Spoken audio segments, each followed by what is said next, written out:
Sebelumnya semoga ini bukan jadi ria ataupun jadi aib ya. Sebelumnya saya tidak terlalu dekat Ustaz sama Allah ya. Tapi akhir-akhir ini mungkin beberapa tahun ke belakang ya, 1 tahun ke belakang mencoba untuk mendekatkan diri.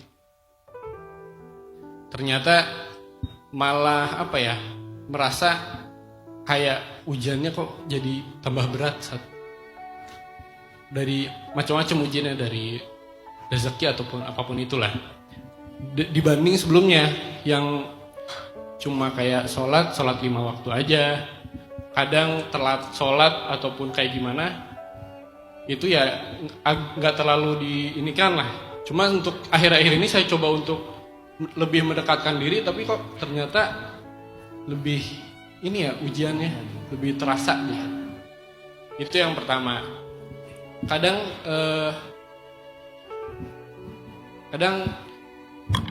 hati saya tuh, hati paling dalamnya berpikir apa saya harus kembali ke yang masa lalu gitu. Melakukan hal yang ya tidak usah terlalu dekat gitu. Itu yang pertama. Terus yang kedua, ini bulan Ramadan nih Sat, kan puasa nih Sat. Iya puasa dong, bulan Ramadan. Fahri. Maksudnya untuk bagaimana Sat, untuk puasa-puasa yang di masa lalunya tuh banyak batal Sat. Terus nggak tahu nih berapa hari, berapa kali batalnya. Bagaimana untuk membayarnya gitu. Emang banyak banget ya? Bercanda. Ya bukan. Ya semoga Ya. enggak ya Sat ya. Itulah kenapa setelah puasa Ramadan sering-sering aja puasa. Tapi niat mengqadha puasa yang telah lalu. Gak usah dihitung kalau memang gak kehitung. Kayaknya berapa Ramadan ya. Ya udah puasa aja. Sampai kita ngerasa kayaknya udah terbayar deh gitu. Yang kedua, kalau misalnya orangnya udah meninggal nanti bayar fidyah. Saya setiap Ramadan pasti saya bayar fidyah untuk orang tua saya yang sudah wafat. Ibu saya kan dulu meninggal di tsunami di Aceh kan. Saya nggak tahu ibu saya pernah ninggalin puasa nggak. Tapi karena yang saya kenal ibu saya itu hanyalah orang biasa, bukan ustazah. Yang mungkin juga baru kenal agama itu ketika saya udah agak remaja. Saya khawatir beliau belum paham. Jadi tanpa sengaja banyak ninggalin puasa di masa lalunya. Jadi saya bayar sebagai anak, bayar fidyah. Setiap Ramadan saya bayar fidyah. Untuk ibu 30 hari aja. Kalau lebih jadi sedekah. Kalau kurang nanti ditambahkan tahun depan. Jadi emang harus dibayar puasa itu. Sama kayak sholat. Kita kan balik itu hitunglah misalnya umur 10 tahun balik kan. Tapi kita mulai sholatnya umur berapa? Jangan-jangan lulus kuliah. Lulus sholat sih cuman kayak nggak terlalu disiplin. Sering tinggalnya. Berarti kita punya hutang sholat yang lumayan banyak. Sehingga sering-seringlah setelah sholat wajib tambahkan sholat wajib dengan niat qadha. Karena harus dibayar. Walaupun ada sebagian ulama mengatakan cukup taubat, tapi saya cenderung kepada pendapat nggak cukup taubat, harus bayar. Khususnya sholat dan puasa, karena itu adalah hutang. Hutang kita kepada Allah, bayar.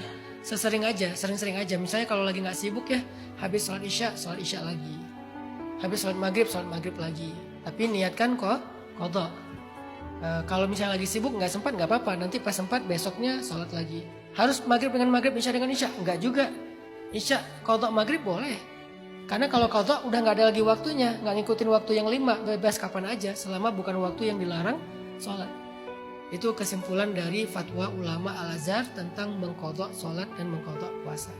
Kalau yang pertama, saya justru ngelihat dari angle yang kebalik, Fahri. Kalau kita sebagian besar ngerasa gini, kenapa ya sejak saya berhijrah saya banyak dapat masalah. Setelah hijrah, kerjaan bermasalah, saya kehilangan orang tua, saya dapat ujian ini, saya dapat ujian itu. Seolah-olah kita dapat masalah gara-gara hijrah. Itu angle umumnya orang. Tapi saya punya pandangan justru balik. Bukankah masalah kita itu ketetapan Allah? Dan Allah tahu, misalnya Fahri hijrahnya 2024 awal. Terus 2024 pertengahan ada masalah dalam hidup Fahri. Lalu Fahri menyimpulkan, ini gara-gara saya hijrah nih. Enggak, sebaliknya. Allah tahu Fahri bakal dapat masalah di 2024 pertengahan. Supaya menyiapkan mental Fahri, Allah kasih hidayah dan Fahri hijrah 6 bulan sebelumnya.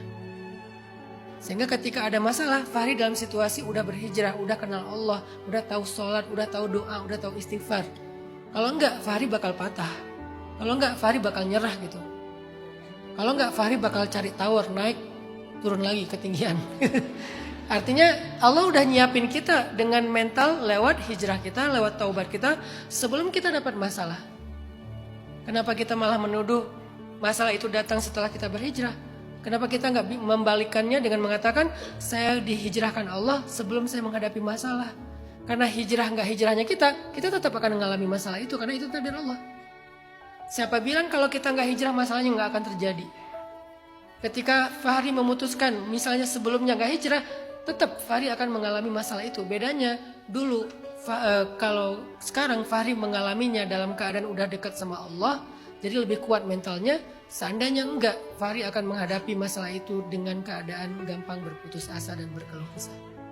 Jadi dibalik angle-nya, sehingga yang muncul nanti malah rasa syukur, ya Allah makasih ya, Allah udah nyiapin aku duluan sebelum masalah ini terjadi. Kalau enggak aku nggak kebayang bakal kayak gimana, nggak akan kuat kayaknya. Kalau sekarang aku agak-agak kuat walaupun tetap menangis, walaupun tetap mengeluh, tapi nggak putus asa ya Allah. Justru bersyukur. Karena Allah udah siapin kita duluan sebelum kita dapetin masalah itu. Bukan kenapa ya sejak saya sholat malah dapat masalah. Enggak.